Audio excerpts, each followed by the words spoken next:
आज से 6.5 करोड़ साल पहले एक बड़ा एस्ट्रॉइड पृथ्वी से टकराया। धूल के बादल ने सूरज को ढक लिया, तापमान गिर गया, पृथ्वी पर रहने वाला 25 किलो से ज्यादा वजन का हर जीव खत्म हो गया। डायनासोर्स का काल खत्म हो गया। डायनासोर्स का अंत एक नई प्रजाति के लिए सुनहरा अवसर लेकर आया। ये प्रजाति थी मैमल्स की। मैमल्स यानी स्तनधारी जीव। इन्होंने खुद को इस महाविनाश से बचा लिया था। अत्यंत गर्मी से बचने के लिए ये जमीन के अंदर रहने लगे थे और जिंदा रहने के लिए इन्होंने सब कुछ खाना शुरू कर दिया। इतने बड़े महाप्रलय के गुजरने के बाद धरती फिर से सामान्य हो गई थी। सतह पर फिर से नए पेड़ पौधे उगने लगे थे और धरती पर जो 5% जीव बच गए थे उनमें एडाप्टिव रेडिएशन की प्रक्रिया से बहुत सारी नई प्रजातियां जन्म लेने लगी। इयोसीन इपोक में 5.5 करोड़ साल पहले बंदर जैसी प्रजातियां आई। इनकी आंखें सर में आगे की तरफ थी। इसी काल में प्राइमेट्स के सर के अंदर एक महत्वपूर्ण एवोल्यूशन हुआ। इनकी स्पाइनल कॉर्ड को मस्तिष्क से जोड़ने वाला छेद, जिसे फोरमेन मैग्नम कहते हैं, वह स्कल के पिछले हिस्से के बेस से सेंटर की तरफ शिफ्ट होने लगा।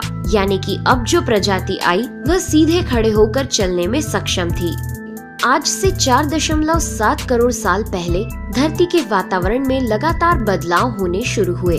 धरती के टेक्टोनिक प्लेट्स में हलचल हुई, जो धरती के 2 बड़े महाद्वीपों को एक दूसरे के पास ले गई। ये वही भूभाग है जहां आज हम भारतीय रहते हैं। ये है इंडिया, जो एशिया महाद्वीप की ओर तेजी से बढ़ रहा था।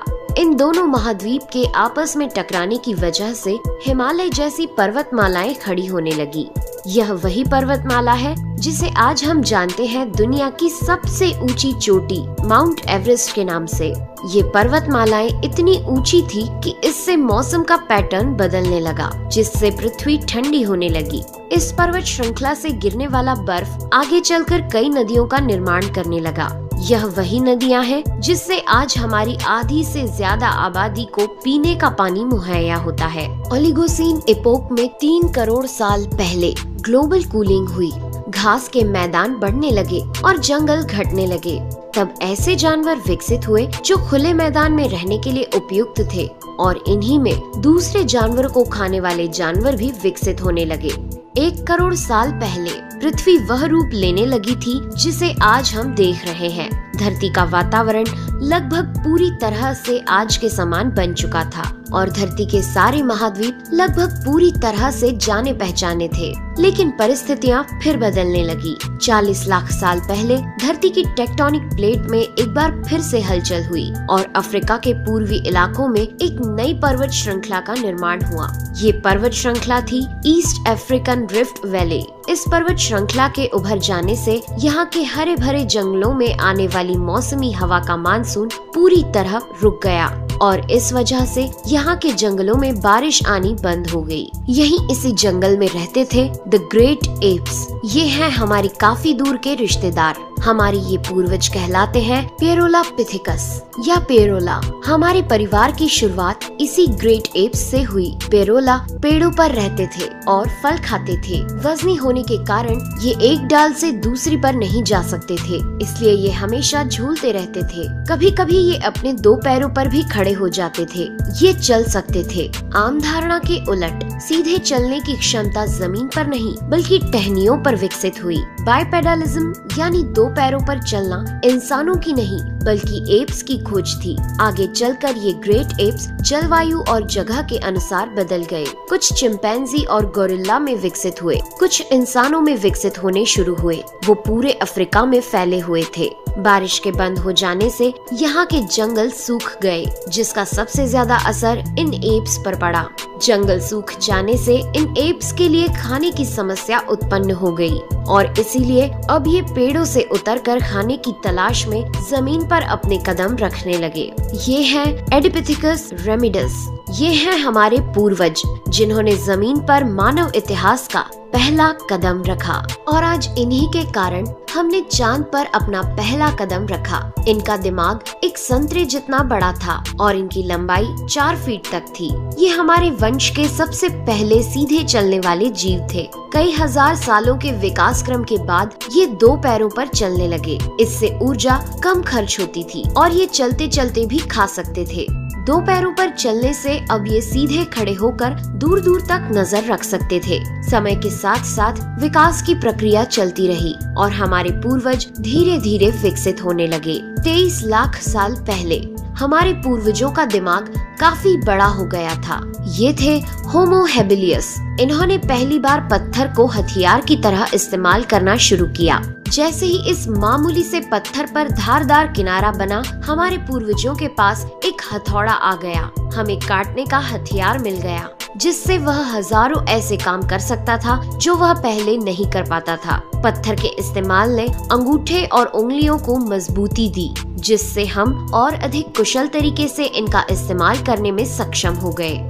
समय बीतने के साथ ही हमारे पूर्वज अब समूह में अन्य जानवरों का शिकार करने लगे थे। ये थे होमो इरेक्टस, जो अन्य जानवरों से ज्यादा होशियार थे। इन्होंने ही सबसे पहले आग का इस्तेमाल करना सीखा। आग की खोज हमारे पूर्वजों के लिए सबसे बड़ी खोज थी। ये उन्हें गर्मी, रोशनी, अंधेरों और जंगली जानवरों से सुरक्षा देती थी और इसी वजह से अब परिवार भी बनने लगे। इन्होंने आग पर मांस को पकाना सीख लिया था। आग पर खाना पकाने का मतलब था कि मांस को चबाने और पचाने में ऊर्जा का कम खर्च होना और इसी वजह से ये ऊर्जा अब इनके दिमाग में खर्च होने लगी और इन्हें कैलोरी और ज्यादा ताकत मिलने लगी, जिससे हमारे पूर्वजों का दिमाग काफी बड़ा हो गया। 2 लाख साल पहले आज के इंसान ने अपना रूप ले लिया था। लैरिंग्स यानी आवाज की जो नली हमारे पूर्वजों में गले के ऊपर थी, वो नीचे आ गई थी।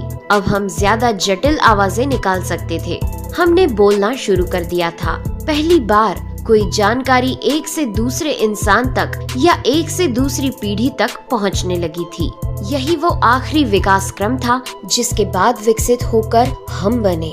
हम यानी होमो सेपियंस। 1 लाख साल पहले इंसान कहीं भी जा सकता था। हमारे पास फुर्तीले हाथ और प्राचीन हथियार थे। हम बात कर सकते थे, आग को काबू में रख सकते थे। अब हम अपने अफ्रीकन घर को और बड़ा कर सकते थे। महाद्वीप यानी कॉन्टिनेंट खिसके तो अफ्रीका और यूरेशिया जुड़ गए और उससे बनी एक बहुत बड़ी जमीन जिसका नाम था एफ्रो यूरेशिया।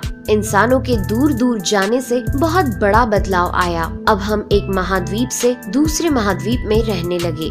इसकी वजह से हम उन चीजों से बचे हुए थे जिसकी वजह से वानरों के मुकाबले दूसरे बड़े स्तनधारी हमेशा के लिए खत्म हो गए। करीब 50,000 साल पहले आइस एज शुरू हो गया और नॉर्थ पोल से आगे बढ़ने लगा। उसी वक्त इंसान चाइना और ऑस्ट्रेलिया तक पहुंच गया था। 30,000 साल पहले इंसान पहली बार यूरोप पहुंच गए।